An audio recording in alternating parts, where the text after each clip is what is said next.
तर दिघे साहेबांनी वृंदावन गार्डन केलं आणि आमच्याकडे दिघे साहेब वेगळं बघा. अहो होतंय ना, तुमच्याकडं कचरा डेपो आहे, तुमच्याकडं सोलर झालेला आहे, तुमच्याकडं एसटी. अहो हे सगळं केलं तुम्ही, परंतु विकासात्मक साहेब होतं. माझी तुम्हाला मागणी आहे, जो अपूर्ण राहिलेला रिंग रोड आहे तो कृपया करून तुम्ही पूर्ण करा. कारण आपण आज शिर्डीच्या हार्ट मंदिरापासून आपण 200 फुटावर बसलेलो आहोत आणि आपण परिस्थिती बघताय, इथे भक्तांची वर्दळ असायला पाहिजे आणि आपण एकदम निवांत कार्य करतोय. तर याचा आपण विचार केला पाहिजे. कॉम्प्लेक्सचा प्रश्न तुम्ही समजून घेतला, तो सोडवला. तुमची कामाची पद्धत आम्हाला माहिती आहे. एकदा तुम्हाला प्रश्न समजला की तो तुम्ही धडाला लावणारच. त्याच्यामुळे आता हे 2 प्रश्न संपले, पण आम्ही तुम्हाला सोडणार नाही. आणि एखादा प्रश्न संपला म्हणून थांबायचा, मी भारतीय जनता पार्टीचा कार्यकर्ता आहे, कुठलाही कार्यकर्ता थांबत नसतो. आपण तो रिंग रोड पूर्ण करावा अशी मी तुम्हाला विनंती करतो. त्याचबरोबर शिर्डी पासून साईनगर शिर्डी रेल्वे स्टेशनला जोडणारा जो रस्ता आहे, आपण ज्या ठिकाणी बसलोय त्या ठिकाणाहून वॉटर पार्क पर्यंत रस्ता अस्तित्वात आहे. फक्त वॉटर पार्क पासून रेल्वेच्या भिंतीपर्यंत रस्ता करायचा. रेल्वे आणि जसं हे गाळ्यांचं करून दाखवलं तसं या 2 महिन्यामध्ये रिंग रोडचं काम देखील सुरू झालेलं असेल आणि जो मध्ये त्याचा कार्यक्रम झाला म्हणून समजायचं.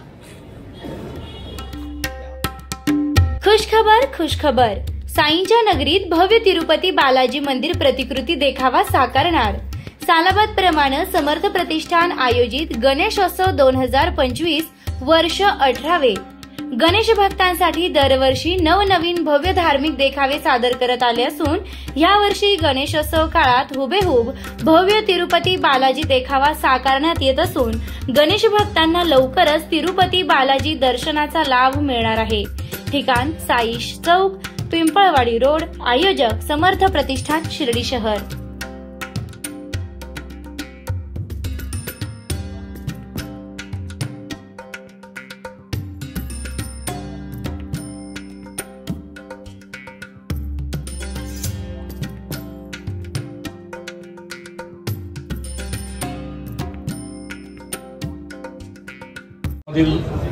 अन्यायकारक आणि असमान दरवाढ रद्द करून देतोच असा शब्द देणारे आणि आजच्या कार्यक्रमाचे सत्कारमूर्ती आपल्या सर्वांचे लाडके युवा नेते माननीय सुजयदादा विखे पाटील आजच्या कार्यक्रमासाठी उपस्थित असलेले आणि ज्यांनी सकारात्मक प्रतिसाद दिला असे शिर्डी नगरपालिकेचे प्रशासक माननीय दिघे साहेब, आमचे मार्गदर्शक सभापती माननीय ज्ञानेश्वर गोंदकर, माजी नगराध्यक्ष गायला बापू, माजी उपनगराध्यक्ष आबा भैया शेळके, विविध कार्यकारी सहकारी सोसायटीचे चेअरमन गोपीनाथ बापू, सर्व उपस्थित सन्माननीय व्यासपीठ. दादा, गेले 2 वर्ष झाले हा प्रश्न आपल्याकडे आम्ही घेऊन येतोय. अगोदर 60-70 लोक ह्या कॉम्प्लेक्सचे होते की आपल्याला हा प्रश्न सोडवायचा आहे, परंतु जसे जशी दिरंगाई होत गेली तसे तसे फक्त 5 ते 7 आपल्याला कायम वेळोवेळी भेटले. 5 ते 7 कार्यकर्ते असतील तर जे आपल्याला कायम भेटले, दादा हा प्रश्न सोडवायचा आहे. त्यांचा ठाम विश्वास होता आणि तुम्ही शब्द दिला होता की साई कॉम्प्लेक्सचं भाडं मी करून देणार आणि आपण तो शब्द पूर्ण केला. त्याबद्दल सर्व कॉम्प्लेक्सच्या वतीने मी आपले हार्दिक आभार मानतो. दादा, ज्या वेळेस प्रश्न हा संपवला आणि सर्व कॉम्प्लेक्सच्या दुकानदारांनी ठरवलं की आपला सत्कार करायचा आहे, दुकानदारांची एक मीटिंग झाली. आपल्या सर्व कार्यकर्त्यांवर तुमचा विश्वास होता त्या दादांनी प्रतिक्रिया दिलेली आहे, आपलं भाडं कमी होणारच. हे 5-6 कार्यकर्ते असतील, संपत जाधव असतील, श्याम गायके असतील, प्रताप गोरे असेल, संदीप झरेकर असेल, साईनाथ गायके असेल, हे 5-6 व्यक्ती पळत होते आणि यांच्या मनात तिळमत शंका होती की दादांनी बाईट दिली आहे म्हणजे आपलं भाडं कमी होणारच आहे. परंतु दादा, सांगायला खेद वाटतो, आपल्याच पार्टीचा एक पदाधिकारी, जबाबदार पदाधिकारी जो ह्या मीटिंग मध्ये म्हणतो की कागद आला का, म्हणजे सामान्य कार्यकर्त्याला तुमच्यावर विश्वास आहे, एका पदाधिकाऱ्याला तुमच्यावर विश्वास नाही. तर अशा पण प्रकारचे लोक आहेत. आज दादा सांगायला आनंद वाटतो की ह्या कॉम्प्लेक्सची जी भाडेवाढ आणि जी कमी झालेली आहे, हा आपण फक्त भाडेवाढ म्हणतो, पण ह्या कॉम्प्लेक्सचं गाळ्याचं भाडं कमी झालं. याच्यानंतर अजून याच्यामध्ये बोनसमध्ये ह्या दुकानदारांची घरपट्टी सुद्धा कमी होणार आहे आणि याचा सगळा आकडा दादा जवळपास 200 दुकानदारांसाठी हा निर्णय झालेला आहे आणि जवळपास प्रत्येकी 35,000 रुपयांचे वर्षाला वाचणार आहे.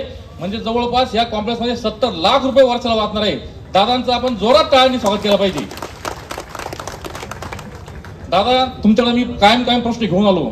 मागच्या काळात घरपट्टी वाढवली, पाणीपट्टी वाढवली, तुम्ही तो प्रश्न समजून घेतला. नामदार साहेबांनी राज्य शासनाकडून त्याला स्थगिती आणली. कॉम्प्लेक्सचा प्रश्न तुम्ही समजून घेतला, तो सोडवला. तुमची कामाची पद्धत आम्हाला माहिती आहे. एकदा तुम्हाला प्रश्न समजला की तो तुम्ही धडाला लावणारच. त्याच्यामुळे आता हे 2 प्रश्न संपले, पण आम्ही तुम्हाला सोडणार नाही. आणि एखादा प्रश्न संपला म्हणून थांबायचा, मी भारतीय जनता पार्टीचा कार्यकर्ता आहे. कुठलाही कार्यकर्ता थांबत नसतो. दादा, आज मी तुम्हाला वारंवार म्हणत आलोय की शिर्डीचा पूर्व भाग आम्ही मागास आलोय. आणि माझा तुमच्यावर आरोप आहे की तुम्ही आम्हाला सावधपणाची वागणूक देताय. कारण पश्चिमेला नांदुखी रोड झाला, कणकुरी रोड झाला, नाला रोड झाला, आता थीम पार्कचा रस्ता होतोय.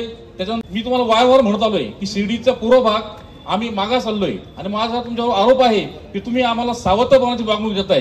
कारण पश्चिमेला नांदुखी रोड झाला, कणकुरी रोड झाला, नाला रोड झाला, आता थीम पार्कचा रस्ता होतोय. त्याच्यानंतर दिघे साहेबांनी वृंदावन गार्डन केलं.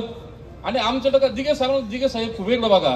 अहो, होतंय ना, तुमच्याकडं कचरा डेपो आहे, तुमच्याकडं सोलर झालेला आहे, तुमच्याकडं एसटी. अहो, हे सगळं केलं तुम्ही, परंतु विकासात्मक साहेब होतं इकडे येतील कसे?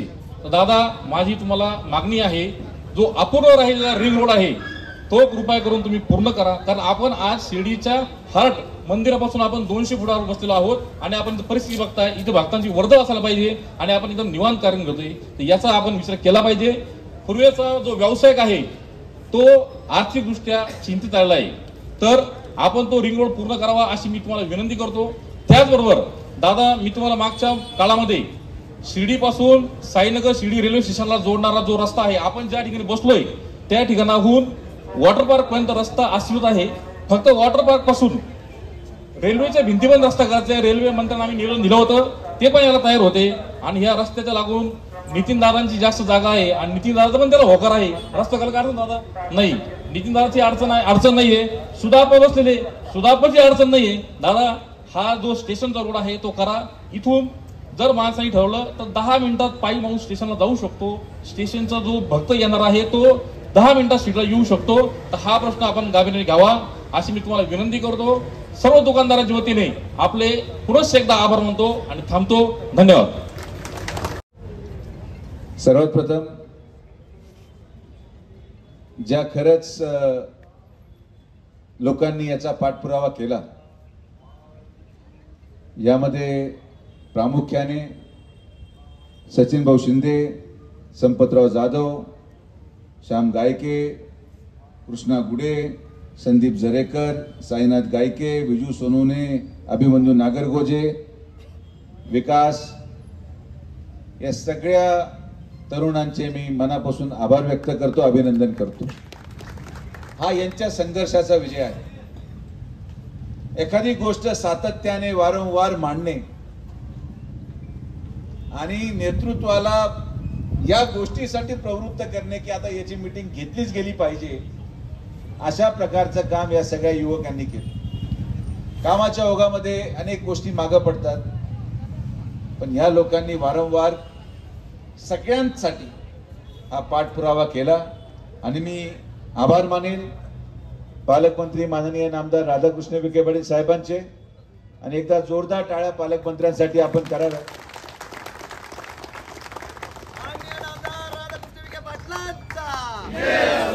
गाळे भाडं कमी करण्याची संधी आलीच नसती जर हे गाळेच झाले नसते.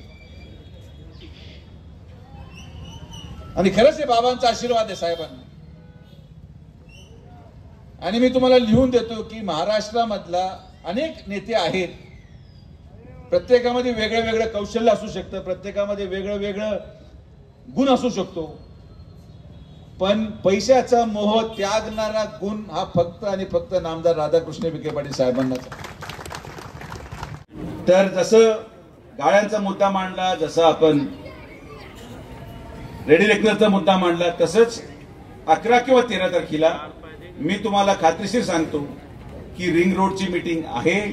आणि जसं हे गाळ्यांचं करून दाखवलं तसं या 2 महिन्यामध्ये रिंग रोडचं काम देखील सुरू झालेलं असेल. आणि जो मध्ये त्याचा कार्यक्रम झाला म्हणून समजायचं. हे आमचं दुर्दैव आहे की काय त्याच्यामध्ये राजकारण झालं कोणाचा काय आहे, त्याच्यावर टीव्हीवर बोलणं शक्य नाही, तर परत त्याच्यावर माझा उद्रेक होईल. काय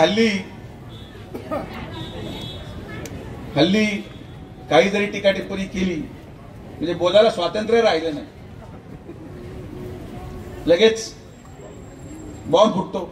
मला काय भीती वाटत नाही, पण वडिलांमुळे थोडा आवर्त घ्यावा लागतं, नाही तर काय ते बिचारे काही बोलत नाहीत. ते मला अनेक वेळेस म्हणतात तू काय बोलत राहतो, मला ते त्रास होईल. म्हणलं आजपर्यंत होऊ दिला नाही, याच्या पुढे होणार नाही. कारण की आपण कधी खोटं बोललेलो नाही. आपण ज्यांनी आपल्यावर उपकार केले त्यांचे आपण नेहमी आभारच मानले.